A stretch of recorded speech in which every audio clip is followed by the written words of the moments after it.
Breaking into the Chinese market is critical to the long-term success of any international company. Consumer spending in China is set to double by 2030 to nearly $13 trillion, the same amount Americans currently spend. Yet many foreign firms have a hard time navigating a market as complex as China. When Amazon entered China in 2004 by acquiring the Chinese shopping site Joyo.com for about $75 million, it believed it could replicate its stunning success in America. Unfortunately for Jeff Bezos, his foray into East Asia didn't go as planned. Amazon shut down its Chinese domestic e-commerce marketplace in 2019. Yet, since Elon Musk set up a Tesla Gigafactory in Shanghai, demand for his electric cars has been booming. China was responsible for producing half of Tesla's cars worldwide in 2021. China rocks, in my opinion. The energy in China is great. People there's like a lot of smart, hardworking people. Selling electric cars and selling everyday goods are obviously two different industries. Yet one can argue that you can make a comparison, because both are American companies that tried to make inroads in China, but adopted very different strategies. Despite entering China early, Amazon struggled to compete against Tmall.com, owned by Alibaba Group, which has since grown to become the country's leading e-commerce platform. Amazon's market share fell from 15% in 2011 to less than 1% by 2018, nor could Amazon China compete with the other dominant player, JD.com. Part of the problem was that Amazon failed to innovate in China. When Alibaba introduced its own payment platform, Alipay, in which people could pay digitally for products they ordered on Tmall, Amazon was still accepting cash from buyers upon delivery. Amazon also failed to understand what appealed to Chinese shoppers. Alibaba's annual shopping extravaganza, Singles Day, was a huge hit. Amazon didn't have a counter, as its annual discounted event, Prime Day, didn't exist yet. The websites of Tmall and JD were also very colorful and festive. Amazon's website looked rather bland, mirroring its other homepages around the world. Americans prefer a minimalist design, which is not the case in China. It didn't help that Amazon China relied on support from company headquarters in Seattle and was slow to respond to market signals. The company also turned off Chinese sellers. Sellers were used to paying 2 to 5% of their sales to Alibaba, in addition to paying for ads to make their listings more prominent. However, Amazon executives were not a fan of the advertising model and instead charged sellers more, 10 to 15% of sales. So naturally, they flocked to Alibaba. Perhaps the biggest mistake Jeff Bezos made in China was that he failed to understand the importance of forging good relations with the government. As Brad Stone writes in his book about Amazon's growth, called Amazon Unbound, Amazon.cn executives from that time said that Bezos was totally uninterested in understanding the inner machinations of the Chinese government, cultivating ties with Chinese leaders, or using his budding fame to help Amazon's cause in the country. Elon Musk didn't make the same mistake when he opened Tesla's first factory in China in 2019. Musk has consistently made an effort to woo Chinese officials, taking China's ambassador to the US for a drive in a Model S Plaid, which the ambassador described as a smooth ride. It's unclear if they tried Plaid mode, the fastest acceleration mode. On his Weibo account, Musk frequently praises China's space program and economic growth over the past 3 decades. The Chinese government has been very supportive of Tesla. In 2019, Tesla became the first foreign automaker to open an independent factory in China. Normally, foreign car makers must team up with a Chinese partner. There apparently was no excessive red tape, as Tesla built its Shanghai Gigafactory in record time, going from permits to a finished plant in just 168 working days, or about 6 months. Tesla was one of 600 businesses that the Chinese government deemed important enough to open first amid the lockdown in Shanghai in the spring of 2022.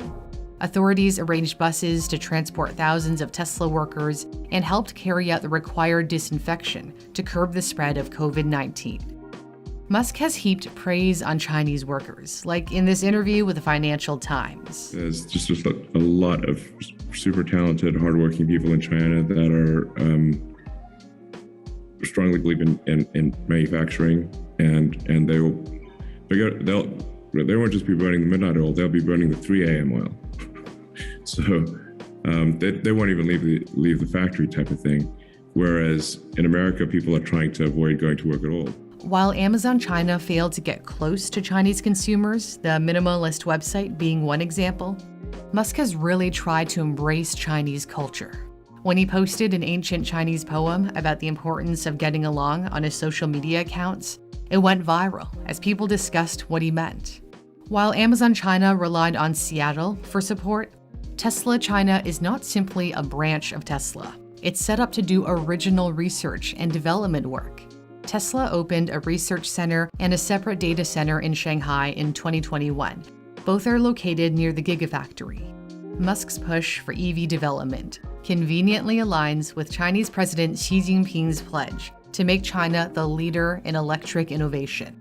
Beijing aims to have 40% of vehicles sold in China be electric by 2030, and Elon Musk is the one person who can get them there.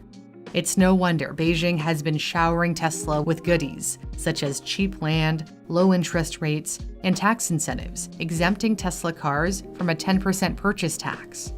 Within 3 years of opening, Giga Shanghai is now on track to produce at least 900,000 cars a year, if recent monthly deliveries are any indication. And it's building another assembly line near its existing plant, which could add another 500,000 Model 3s and Model Ys a year. According to Tesla, this will turn Shanghai into the world's largest vehicle export hub. Musk has remained popular in China despite deteriorating relations with the US. I've made a series of videos recently on how Washington is trying to keep the world's most critical chip technology out of Beijing's hands. There's also the issue of large-scale human rights abuses in the country. So it's a delicate balance for Musk to straddle the geopolitical fault lines. But Elon Musk needs China. Chinese sales helped propel Tesla to its first full year of profitability in 2020, 18 years in the making. And China needs Elon Musk. Chinese leaders have reportedly grown frustrated with the performance of domestic electric vehicle companies and believe Tesla can lead the transition to an electric future. Although Chinese companies are starting to catch up. In the third quarter of 2022, BYD sold 537,000 new energy vehicles, compared to Tesla's 344,000 vehicles. However, only about half of BYD's cars sold were fully electric, as new energy vehicles also include plug-in hybrids and hydrogen fuel cell vehicles. So Tesla is still ahead in all electric vehicle sales. For now, Tesla is enjoying a fate that is very different from Amazon's in the world's most populous country. Tesla's success lies in its ability to innovate quickly. As Musk has said time and time again, what matters is the pace of innovation. Well, another company is innovating an everyday product. I wanted a sleek and slim wallet, so it was a no-brainer for me to pick up an Extra wallet. I actually picked one up before the company reached out to me about possibly sponsoring some of my videos. I especially like this model because there's a spot for my AirTag, so I don't have to worry about my wallet getting lost. Regardless of what model you pick up, it's really easy to access all your cards. All you need to do is push this button. Extra also sent me a really cool light carbon fiber wallet, very, very sleek and minimalistic, which I adore. And to go along with this wallet, you can also pick up a solar-powered tracking card. There are a variety of Extra wallets to choose from. If you go on their website, they even have a vegan leather smart wallet. If you'd like to try out an Extra wallet for yourself, you can get 20% off by going to the custom link in my description or pinned comment. That's shop.extra.com/newsthink, shop.extra.com/newsthink. Thank you so much for watching. For Newsthink, I'm Cindy Palm.